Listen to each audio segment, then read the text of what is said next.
नमस्कार दोस्तों, मैं Rakesh Sharma your mind opener channel से दिल्ली बार एसोसिएशन के चुनावों की अगली कड़ी में मैं आज आपको रूबरू कराऊंगा ट्रेजरार वजीर खजाना ट्रेजरार की पोस्ट पे जो कंटेस्ट कर रही हैं उनसे मैं आपकी बातचीत कराऊंगा। She is none other than Rashmi Bahl, advocate Rashmi Bahl. आपका स्वागत है रश्मि जी हमारे इस चैनल में, और मैं आपको शुभकामनाएं देता हूं इन एडवांस। आप इलेक्शन लड़ रही हैं और एक बहुत ही अहम पोस्ट पर लड़ रही हैं, वजीर खजाना बोलते हैं इसको हम लोग, ट्रेजरार की पोस्ट पर।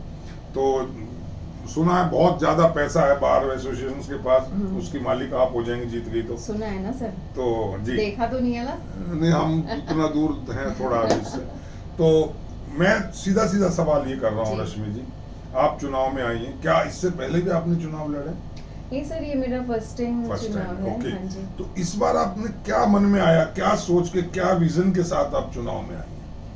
देखिए सर, ऐसा है कि इस बार के अंदर लेडी कंटेस्टेंट कोई सॉलिड है नहीं अभी तक यहाँ पर, जो भी लेडीज़ की आवाज़ उठाने के लिए। इवन मैं सिर्फ लेडीज़ की बात नहीं कहूँगी, और जेंट्स लोग भी कई ऐसे हैं जिनको कुछ प्रॉब्लम्स होती हैं जो फेस कर रहे हैं, वो लोग लेडीज़ भी फेस कर रही हैं। तो उनको एक सही लीडर आप कह लीजिए, या उनकी कोई आवाज़ उनको कह लीजिए कि नहीं मिल रही है, तो मुझे लगता है कि मुझे उनकी आवाज़ बनना है। और ऐसे ही मैंने अपने ग्रुप का नाम भी वॉइस ऑफ एडवोकेट्स रखा हुआ है। तो वो इसीलिए यही सोच के रखा है कि भैया मैं इलेक्शन में आ रही हूँ, मैं जीतूँ या ना जीतूँ वो एक अलग पॉइंट है, लेकिन मैं आप लोगों के साथ हमेशा जैसे खड़ी रहूंगी, जैसे आप चाहेंगे मैं वैसे ही आपने कहा जीतूं या ना जीतूं, you are still you are not confident about your victory? मैं सर, मेरी कॉन्फिडेंस की बात जो है वो अलग है, लेकिन ये है कि जीत और हार तो ऊपर वाले के हाथ में होती है। बाकी हम तो अपनी तरफ से पूरी कोशिश ऊपर वाले के हाथ में नहीं, ऊपर वाले के हाथ में नहीं होती, वोटर्स के हाथ में होती है, हमारे हाथ में। आई एम वोटर, बहुत सारे वोटर्स हैं मेरे जैसे। बिल्कुल यहाँ आई थिंक 5000 से ऊपर वोटर हैं, उनके हाथ में फिलहाल। बिल्कुल कह रहे नहीं, मैं आपका ये विजन कि आप उनकी आवाज बनना चाहती हैं, और दूसरा और क्या आपका विजन है, अगर आप बार में आ जाती हैं तो आप क्या करेंगे? सर देखिए, बातें तो बहुत सी माइंड में हैं, और क्या क्या बदलाव आने चाहिए वो भी सब मेरे पास है, लेकिन अभी इतना हम लंबा वीडियो नहीं ले पाएंगे, तो मैं शॉर्ट में ही बात कर पाऊंगी। जी बिल्कुल, मैं भी शॉर्ट में, यस शॉर्ट में ही बात कर पाऊंगी। सर ऐसा यहाँ पे जूनियर्स लड़कियाँ काम करने के लिए आती हैं, इवन लड़के भी आते हैं, तो उनको जो सीनियर्स यहाँ पर मिलते हैं वो इतनी सैलरी नहीं दे रहे हैं। वो बच्चे कहीं ना कहीं पे हराश हो जाते हैं, कहीं ना कहीं एक्सप्लॉइट भी होते हैं। ठीक है, तो मेरा ये मानना है कि ऐसा कुछ होना चाहिए कि सीनियर्स जो हैं उनको कम से कम इतना तो दें कि वो बच्चे अपने घर वालों के ऊपर बोझ ना बने, या आ रहे हैं कोर्ट में, आ रहे हैं जा रहे हैं, या अपनी पॉकेट मनी जो भी उनको मिलनी चाहिए वो उनको यहाँ से सफिशिएंट है, वो मिल रही। क्योंकि जब हमारा स्टार्टिंग पीरियड होता है, शायद आपने भी स्टार्टिंग पीरियड अपना देखा होगा, या मैं भी पीछे देखती हूँ, तो 5 साल जो लग जाते हैं कम से कम हमें अपने स्टैंड होने में। 5 साल हमें कम से कम चाहिए होते हैं कि हम कोर्ट में कैसे अपने आप को प्रेजेंट करें, अपने आप को कॉन्फिडेंस को हमें बनाने के लिए 5 साल चाहिए होते हैं। और उस टाइम दौरान हमारे पास कोई भी केस नया होता नहीं है। अगर हम नया केस पकड़ते भी हैं तो हम अपने सीनियर्स को दे देते हैं कि सर आप कर लीजिए, चलिए जो भी आपने हमें देना है हमारी खर्चे हमें दे दीजिए। लेकिन कहीं सीनियर्स जो होते हैं, मेरा खुद का एक्सपीरियंस ये रहा है कि वो नहीं देते। तो मैं ये चाहती हूँ कि ऐसा ना करें सीनियर्स लोग। और जो दूसरी बात जो अहम है वो ये है कि यहाँ का जो एटमॉस्फेयर है शाम का 6 बजे 6:30 के बाद का थोड़ा सा हो जाता है, क्योंकि एक तो लाइट्स नहीं होती है स्ट्रीट्स के अंदर, लाइट्स का इंतज़ाम प्रॉपर होना, और मैं ये करवाऊंगी भी अगर मैं आई, ऊपर वाले ने चाहा। और दूसरी बात, जो लड़कियां हैं वो कहीं ना कहीं एक्सप्लॉइट हो रही हैं। क्या मतलब? मैं आपको बताती हूँ। एक्सप्लॉइटेशन बाय एडवोकेट्स या कोई क्लाइंट्स, और बाय एडवोकेट्स कई लड़कियां ऐसी हैं जो इस तरह से एक्सप्लॉइट होती हैं, और आपस में वो लोग सर्कल में अपने बात करती हैं, फ्रेंड सर्कल में बात करती हैं, और कई बार मेरे सुनने में भी आता है। तो मैं भी उनको कई बार बोलती हूँ यार इसको आप कंप्लेन करें, आप इसको आगे लेके जाएं, या हम बार में कंप्लेन करते हैं, जो भी रीजनेबल या जो भी एक्शन के ऊपर होना चाहिए वो हम करवाएंगे, आप साथ तो दीजिए। तो वो कहती हैं कि नहीं, इसमें हमारी भी बदनामी है, घर वालों तक भी बात जाएगी, तो घर वाले कहेंगे तुम्हें किस लिए कहा था वकालत करने के लिए, तुम्हें हमने कहा था वकालत करो, तुम्हें पहले कहा था कि वकालत का फील्ड अच्छा नहीं है लड़कियों के लिए, तुम घर में बैठो। तो हम आना चाहते हैं, ये हमारा पैशन है, ये चीज़ हम घर पे नहीं बता सकते। अगर हमने कोई कंप्लेन कर दी है तो वो हमारे घर तक भी बात जाएगी। तो मैं ये चाहती हूँ कि जो भी लड़कियां हैं, अगर किसी के साथ ऐसी कोई बात होती है अभी भी या हुई हो या इन फ्यूचर जब तक हम हैं, अगर कोई होता है तो मैं उनका साथ दूंगी, मैं उनके लिए हमेशा खड़ी हूँ और मैं उनको हर तरीके से सपोर्ट करूँगी, जिस तरीके से भी वो चाहेंगी मैं वैसे उनको सपोर्ट करूँगी। बहुत अच्छी बात आपने कही। ये एक आपका विजन है, दूसरा आपने लाइट का बताया, सिक्योरिटी का बताया, जी और एक बात और मैं आपसे कहूँ जी कि इस पोस्ट पर काफी सारे लोग खड़े हैं, आई थिंक 7-8 लोग खड़े जी हैं, जो वजीर खजाना बनने के ख्वाब में हैं जी और मेहनत भी कर रहे हैं, वोटर्स को रिझा भी रहे हैं और अपने अपने ढंग से कन्विंस कर रहे हैं। हम्म। अब बीइंग ए वोटर मैं पूछ रहा हूँ, या डीबीए का हर वोटर आपसे पूछ रहा है कि मैडम आप में ऐसी क्या खूबी है जो औरों में नहीं है, ताकि हम आपको सेलेक्ट करके आपके नाम पर मोहर लगाएं या आपके नाम का ही बटन दबाएं। आप औरों से क्या अलहदा आप में क्वालिटी आप अपने में महसूस करती हैं कि आप बढ़िया काम कर पाएं, किस तरीके से कर पाएं जो और लोग नहीं कर पा रहे?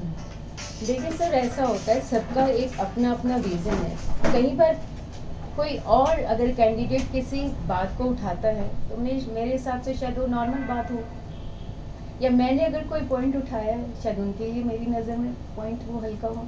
तो ये तो सब अपना अपना सबका अपना विज़न है देखने का। मेरा जो था विज़न वो मैंने आपको अपने क्लियर कर दिया है। आपका एनरोलमेंट कब का है, कब से आप यहाँ डीबीए? हाँ सर, देखिए 30,000 का तो मेरा काफ़ी पुराना रिश्ता रहा है। मैं आती थी यहाँ पर पहले भी, लेकिन मेरा जो एनरोलमेंट है वो 2013 का है, 13 का है। हाँ जी मैडम 2013 से लेकर के आज 2022 चल रहा है, जी। लगभग 7-8-9 साल, 8-9 साल चल रहा है। हम्म। तो क्या मैं रश्मि बहल से पूछ सकता हूँ, बीइंग ए वोटर, कि पूछिए। आपने इन 8-9 साल में जी कोई एडवोकेट के वेलफेयर्स के लिए कोई स्पेशल अपने लेवल पे काम जी। किया हो, या किसी मुहिम का हिस्सा बनी हो जिसमें एडवोकेट का ओवरऑल एट लार्ज कहीं वेलफेयर हो रहा हो? देखिए सर, ऐसा होता है, आपने क्या अच्छा, मेरा ये मानना है कि आप अच्छा कीजिए। बहुत अच्छी बात है कि आपके अंदर इंसानियत होनी चाहिए और आपको अच्छा करना भी चाहिए। और अगर मैं अच्छा करती हूँ तो मैं उसको फेसबुक पे नहीं डालूंगी, मैं उसको व्हाट्सएप पे नहीं डालूंगी। नहीं, मैं मेरा डलवा नहीं रहा नहीं, हूँ, नहीं, सर, बट सुनिए। वोटर जानना चाहता है सर, मैडम, सुनिए ना। वोटर ये जानना चाहता है कि आपने आज तक एडवोकेट्स के एट लार्ज वेलफेयर के लिए क्या किया। कोई 1-2 काम, कोई हल्का सा बताए। हल्के मैं ये नहीं से कह रहा हूँ आप उसे फेसबुक पे या नहीं, सोशल मीडिया पे हाईलाइट करें। मेरा तो सर, मैं तो खैर बताना नहीं चाहती हूँ। हाँ, अगर आप पूछ रहे हैं तो मैं जरूर नहीं, इसको वोटर तो बता- पूछेगा, नहीं, तभी तो आपको बिल्कुल- इलेक्ट करेगा। बिल्कुल पूछिए, जी, आपका पूरा अधिकार जी, है। जी जी। सर, ऐसा था कि एक वकील साहब, हम कोई एक ग्रुप बना हुआ था, किसी ग्रुप में मैं भी नहीं, मैं इंसिडेंट सुनिए। इंडिविजुअल पे नहीं जा रहा हूँ, मैंने जी। पूछा एट लार्ज कोई, जैसा 2 नवंबर को 2019 में गोलीकांड हुआ, जी उसमें बहुत सारे वकील इंजर्ड हुए, पिटाई हुई, चैम्बर हाँ। तोड़े गए पुलिस के जी, थ्रू, जी, जी। उसमें आपने कुछ किया हो? नहीं, या देखिए। जैसे अभी कोविड काल में 2 साल का ही कोरोना का बहुत जी। भयावह काल था, जी, जी, जी। इसमें आपने किसी की कोई मदद की हो, किसी जी। मजबूर और जो जरूरतमंद वकील को कोई हेल्प की हो पर्सनल लेवल पे, या एसोसिएशन को कुछ अप्रोच किया हो, ऐसा मैं कुछ पूछना चाह रहा हूँ। नहीं सर, हेल्प तो मैंने की है जितना मैं कर सकती हूँ। बाकी मैं किसी का नाम आपके मैं सामने नाम नहीं लेना पूछूंगा, नाम चाहूंगी। नहीं पूछूंगा, दूसरी आपने कुछ बात, किया तो ये जो बताइए। आप गोलीकांड का जो आप किस्सा बता रहे हैं, जो हमारे यहाँ हुआ था, बहुत जो कि शेमफुल एक्ट हुआ था, उसमें मैं जो वर्मा जी, आई थिंक जो इंजर्ड हुए थे, अपना स्टीफन हॉस्पिटल में अजय वर्मा। एडमिट थे, तो हम उनके पास गए थे, उनका विजय हालचाल वर्मा, भी sorry। पूछा था, जी। और हम काफी देर वहाँ पर रहे भी हैं। और जिनके चैम्बर्स टूटे थे या जो भी हुआ था उस टाइम का, तो हम वहाँ पर भी गए थे। बाकी ये है कि हाँ, जब जिसको जहाँ ज़रूरत है वहाँ तो मैं खड़ी हूँ हमेशा।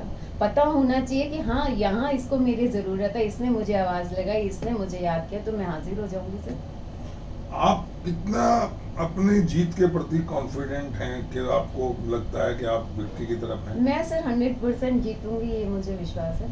मुझे 100? ऊपर वाले पे विश्वास है, मैं बिल्कुल जीतूंगी। आप फिर ऊपर वाले बिल्कुल सर, मैं अलग नहीं देखिए, हूँ, नहीं, मैं सर, ऊपर वाले के देखिए, खिलाफ नहीं हूँ, वो तो है ही है नहीं, ओवरऑल, नहीं, सुनिए। इज ओवरऑल मालिक। सुनिए। बट मेरा एज ए सिंपल वोटर ये है कि नीचे नहीं, जो वोटर घूम सर, रहा है। मेरी बात को जी, जी, सुनिए, जी, सुनिए। जी। देखिए, सबका जी। अपना अपना विचार है। मैं थोड़ी धार्मिक किस्म की हूँ, जी, तो जी। मैं ऊपर वाले का नाम लेके भी घर से निकलती हूँ। कोई काम शुरू करती हूँ तो ऊपर वाले के नाम से जी, शुरू जी। करती हूँ, जो खत्म होता है तो भी ऊपर वाले के नाम से खत्म होता है। जी। तो मैं तो उसको साथ में लेके चलूंगी। हाँ, आप उसको किस नजरिए से नहीं, देख वो रहे तो हैं, वो मैंने आप कहा ना, देखिए। ओवरऑल तो नहीं, चार्जर उसी के पास सर है। ऊपर वाले के कहे बिना तो पत्ता भी नहीं हिलता है, तो बस I वही agree, बात I है। agree, I agree। बाकी वोटर्स ओवरऑल इंचार्ज तो वही है ऊपर बिल्कुल, वाले, बिल्कुल, चाहे वो बिल्कुल। खुदा हो, जी, गुरु नानक जी हो, जी, चाहे जी। वो हमारे राम हो, कृष्ण हो, जी, जी। या कोई वो तो है।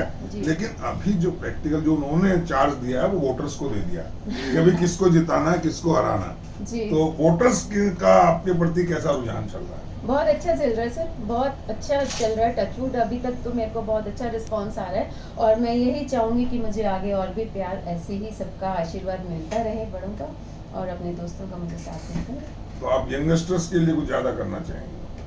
बिल्कुल करना चाहूँगी, क्योंकि जब मैं स्टार्ट मैंने किया था उस टाइम भी मैंने बहुत स्ट्रगल जो मैंने फेस किया था 5 साल तक, तो वो है कि वो रहेगा माइंड के अंदर, वो मेरे अभी भी है। तभी मैंने कहा कि मैं यंगस्टर्स को आगे लेके आना चाहती हूँ और उनके लिए मैं बहुत कुछ करना चाहती हूँ। That's it sir. इसके लिए आप केवल मेहनत ही कर रहे हैं या कुछ और भी प्रलोभन दे रहे हैं वोटर्स को? जैसा सुनने में आता, कुछ कैंडिडेट्स करते हैं, कोई खिलाने पिलाने की बात नहीं, करता नहीं, है, या सर, कुछ नहीं। और किसी तरह से काइंड में किसी को ऑब्लाइज करने का? नहीं नहीं, नथिंग सर, ऐसा अभी तक तो मैंने कुछ केवल अपने किया काम के दम नहीं पर है। आप? हाँ देखिए सर, ऐसा होता है कि सिर्फ बातें करने से कुछ नहीं होता। जब हम सीट पे आ जाएंगे तब हम करके दिखाएंगे कि हम क्या कर सकते हैं। जी। ठीक, बहुत बढ़िया आपने बातें की। तो सुना दोस्तों आपने, ये थी रश्मि बहल। इन्होंने अपना विजन बताया, अपना प्लानिंग बताई, और ये भी बताया कि ये किस मुद्दे पर चुनाव लड़ रही हैं और किन बातों को लेकर के ये आगे फाइट करेंगी, किस तरीके से वो वेलफेयर का काम करेंगी। ये सारी बातें आपने सुनी दोस्तों। और योर माइंड ओपनर चैनल, रश्मि बहल जी आपको बहुत बहुत शुभकामनाएं देता है। और इसी कड़ी में और दोस्तों, मैं और लोगों से भी आपकी इसी तरह बातचीत कराऊंगा। तब तक के लिए धन्यवाद। जय हिंद, जय भारत। जय भारत।